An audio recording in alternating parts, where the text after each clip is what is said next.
Hello you friends, welcome back to the channel. This video is going to be how I am studying for my upcoming exam in the pharmacy licensure journey, which is NAPLEX. Those who have been following me on this channel know that I am a foreign graduate student and I have been making videos on how to study for the first equivalency exam for pharmacy graduate students here in the US, which is FPGEE, to earn your FPGEC certification, which will be linked somewhere over here. And I also share TOEFL tips and tricks to pass TOEFL easily, which would also be linked somewhere over here or down in the description below. So this video will be about how I am studying for NAPLEX exam. Already studying for this exam, I thought I should be making a video which might be helpful for someone who is already or maybe planning to take NAPLEX in the upcoming month. When it comes to NAPLEX, the most famous name that comes to everybody's mind, or at least to pharmacy students' minds, is RX journey for me as well. I was buying the RX Prep course book and the RX Prep video course. So I got the latest edition of the course book, the 6 months access to this video, which was I think $6.99 or $7.99 something, and it was like a 6-month access, so you had unlimited access for 6 months to watch videos and take notes and stuff. And after those 6 months, those videos are locked and you have to pay them a couple of I think you have to pay the whole amount again for them to unlock your videos and for you to be able to watch those videos again. So initially when I started preparing for this exam, I got the 6-month video course along with the latest edition of the course book. Second step would be listening to lectures and taking notes. So RX Prep video course is designed in an extremely smooth way. I mean, whatever the professor is teaching you in the video lecture pretty much equals the amount of information that you actually need to know for the exam. So if you see the RX Prep course book, it's humongous.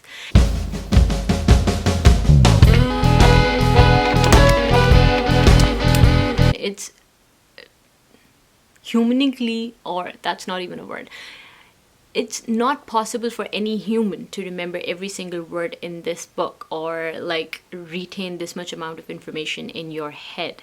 So the course is designed in a way that they would only tell you the information that you're supposed to know for the exam. Now, I'm not saying that listening to the lectures is enough to pass the exam, or listening to the lecture, or you can just listen to the lectures and not like read the book or take the test. I mean, I have read forums and there are students who are succeeding by watching lectures only and not like reading the book. I don't think that's a good approach for an exam as important as NAPLEX. So watch the lectures carefully and remember to take notes. Then what comes next is you read the same topic from the book. So let's say I watched a lecture on seizures and epilepsy. So now what I'm gonna do is I'm gonna open the RX Prep course book and read the same topic, which is seizure and epilepsy, from the book. And now what happens is, which I was talking about in point number 2, that the lecture pretty much coincides to the information that is underlined in the RX Prep course book. So what happens is the information that is underlined in the RX Prep course book and their study tip gals and study tip guys, information present in the book that is underlined and the information that is present in study tip gals and study tip guys is the one that is most likely to be appearing in front of you in the exam. So, and that pretty much coincides with the lecture. So what I did to summarize all of this stuff is I was watching lectures and I was taking screenshots of the slides of the lectures. Then what I did is I made a file of all those screenshots. I added all those screenshots in my notes app, and then I read the same topic, like for example, which was seizures and epilepsy, from the book. Now comes the next step. What I would do is I would annotate points that I felt weren't there in the lecture, which were very few, but again, that I felt are important or maybe underlined in the book, but they weren't mentioned by the professors in the lecture. So I would annotate those points from the book and I would write them up on the lecture slides that I just took pictures of, and this would somehow make a note file for me. This way, it would make it easier for me to revise, and I don't have to like rewatch the whole thing again, or open the humongous book and read the same topic all over again. Then what I would do is I would practice questions. So RX Prep has the video lecture course comes along with questions for each topic. So they would have like 45, 30, sometimes even 50, 55 questions for each topic, and they would test you on case-based questions and questions that are similar to the questions that are actually presented on the exam. I think the RX Prep questions are way easier than what was present in the pre-NAPLEX, at least, but yes, and that's what I've heard from other people too, that NAPLEX questions are actually harder than RX Prep. But yes, RX Prep makes questions that are good enough to test the knowledge that you just heard in the lecture and then you read in the book, just to make sure that you know everything. And they say that if you score a 75 above in each practice test, you are ready for, I mean, that chapter is like a piece of cake for you.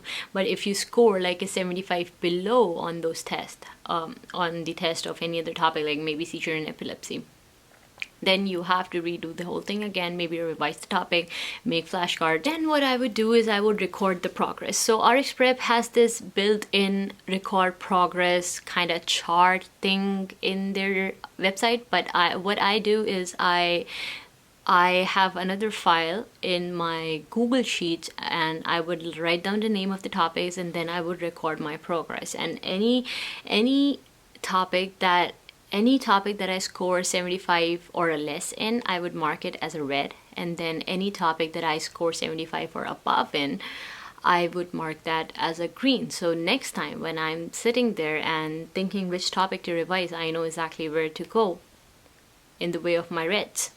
Next thing to make this process a little bit smoother is making flashcards. So what I do is any piece of information that I find hard in, or any piece of information that I answer incorrectly, I usually go to Anki app in my iPhone and I make a flashcard out of it. So RX Prep has this internal system of making flashcard itself. I mean, there's a little heart button at the corner of each test screen, and if you hit that button, what the website does is it makes a flashcard on its own, and then you can go to a tab at the extreme left of the website where it says flashcards, and you can actually open that flashcard and go your way from there. But I like to make my flashcards myself, so I can annotate any piece of information that I find hard or that I answer incorrectly. And then what I would do is every night before sleeping, I would knock down at least 10 to 15 flashcards. Anki app is great for making flashcards because what it does is it lets you mark your answer as easy, good, poor, and hard.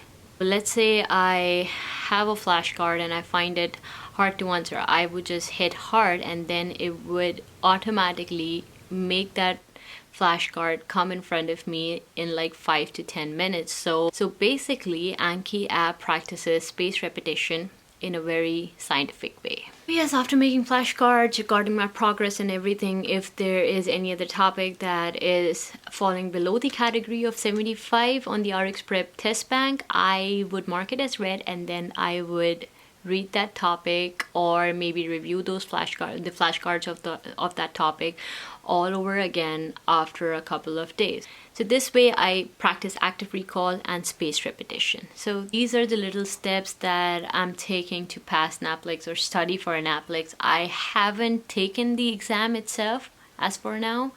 For anybody who's wondering, I have taken the pre-NAPLEX, and I have an entirely different video made on that, which would be linked somewhere over here or down in the description below.